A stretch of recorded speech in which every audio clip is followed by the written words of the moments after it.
Hello दोस्तों, मेरा नाम है तुलसी और आज हम बात कर रहे हैं ब्रह्मा कुमारी संस्था के बारे में। ये एक लड़की है प्यारी। यहाँ हमने पात्र का नाम प्यारी रखा है। बाकी उनका जो ओरिजिनल नाम है वो हमने अभी नहीं रखा है। अभी हम क्या है, उनकी लाइफ स्टाइल को किसी प्रकार की कोई प्रॉब्लम ना हो, इसलिए हमने उनका नाम बदल दिया है।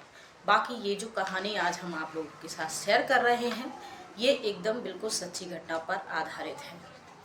तो ये इस कहानी को बताने का उद्देश्य किसी की भावनाओं को, किसी की धार्मिक भावनाओं को ठेस पहुंचाना नहीं है और ना ही किसी के जीवन का मजाक उड़ाना है, ना ही किसी संस्था पे उंगली उठाने का है।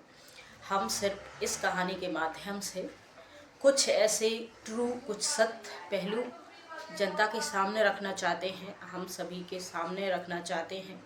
जो लोग इससे जुड़ना चाहते हैं, उनके मन में तमाम प्रकार की सवाल रहते हैं, उन सवालों के भी जवाब मिल जाएंगे इस कहानी में। इतनी सारी लड़कियां जो ब्रह्मा कुमारी में जुड़ जाती हैं, ब्रह्मा कुमारी बन जाती हैं, तो वो क्या सोचती हैं, क्या देखती हैं, कैसे वो इसके लिए तैयार हो जाती हैं, कैसे उनकी फैमिली तैयार हो जाती है, इन सारी बातों पर हम डिस्कस करेंगे। ब्रह्मा कुमारी में जो परमपिता परमात्मा के अवतरण की बातें बताई जाती हैं और जो ब्रह्मचारी वहाँ का जीवन होता है प्योर सा, और जो वहाँ के जो बहनें होती हैं, जो वहाँ के भाई होते हैं, जो दादा दादी आदि दीदियाँ होती हैं, उनके चेहरों पे जो प्योरिटी का ग्लो होता है, क्या सच में वो प्योरिटी का ही ग्लो है या मेकअप का कमाल है या इसके पीछे कुछ और रीज़न है। तो इन सारी चीज़ों के बारे में हम डिस्कस करेंगे। आप लोगों को इन सब चीज़ों के बारे में हम ये बताएंगे कि वास्तव में वहाँ हो क्या रहा है। हम इन प्यारी से मिले और इन्होंने वहाँ रहकर, सरेंडर रूप से रहकर, जो वहाँ महसूस किया, जो प्राप्ति की, जो देखा, जो इनके साथ हुआ और जैसा बर्ताव हुआ, वो सारी चीज़ें यहाँ हम इस कहानी में बताएंगे।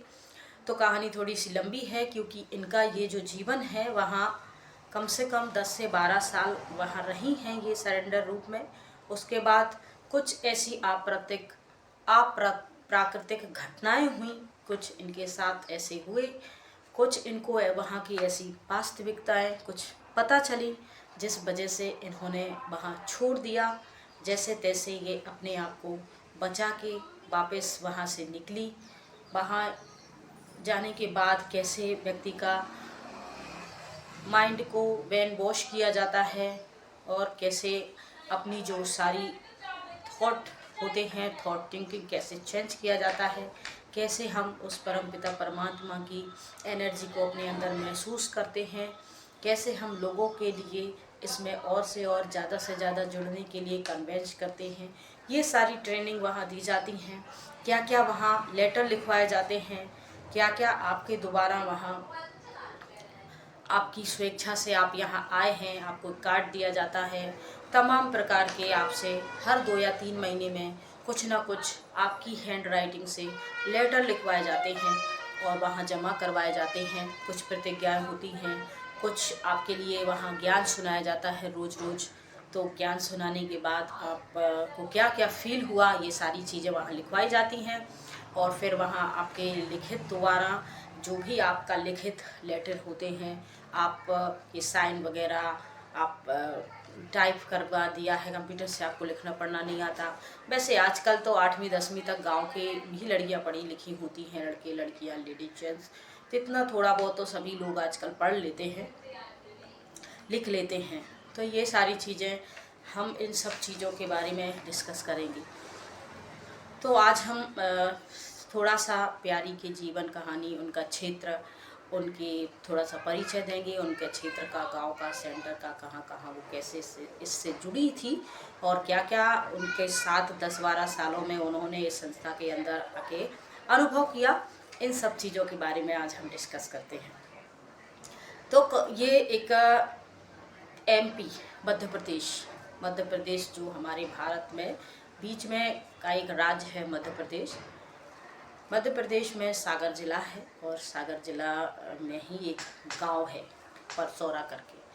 परसौरा की ये प्यारी रहने वाली हैं। ये एक छोटी बच्ची हैं, 9th क्लास में ये पढ़ती हैं। तो ये घर सरकारी स्कूल में पढ़ती हैं। बात 2007 की है। 2007 में ये 9th क्लास पढ़ रही थी और फिर उसके बाद ये दिसंबर 2006 में इनकी सरकारी स्कूलों में कुछ सफ़ेद पोशाक पहने हुए कुछ फरिश्ते, परियां कहें, कुछ एंजल्स आई और बहुत प्यारी मीठी मीठी बातें वो कर रही थी, परमपिता परमात्मा के बारे में बता रही थी। और उनको देखकर इन प्यारी को ऐसा लग रहा था कि स्वयं देवियाँ उनके सामने खड़ी हुई हैं और वो आई हैं और परमपिता परमात्मा का परिचय दे रही हैं। तो ये कुछ उनकी बातें सुन रही थी। ये जो स्कूलों में जो 10वीं से 12वीं की, 9वीं की, 8वीं से 9वीं की और 6वीं से ऐसे अलग अलग क्लासों में जाकर अलग अलग लेवल का सामान्य ज्ञान देती थी, जैसे आत्मा का परिचय, परमात्मा का परिचय, संस्था में क्या क्या नैतिक शिक्षाएं दी जाती हैं, गेम्स होते हैं, इसमें परमात्मा से जुड़कर हम पॉजिटिव एनर्जी अपने अंदर इकट्ठे करके कैसे हम अपने लक्ष्य को प्राप्त कर सकते हैं, ये सारी जानकारी वो दे रही थी।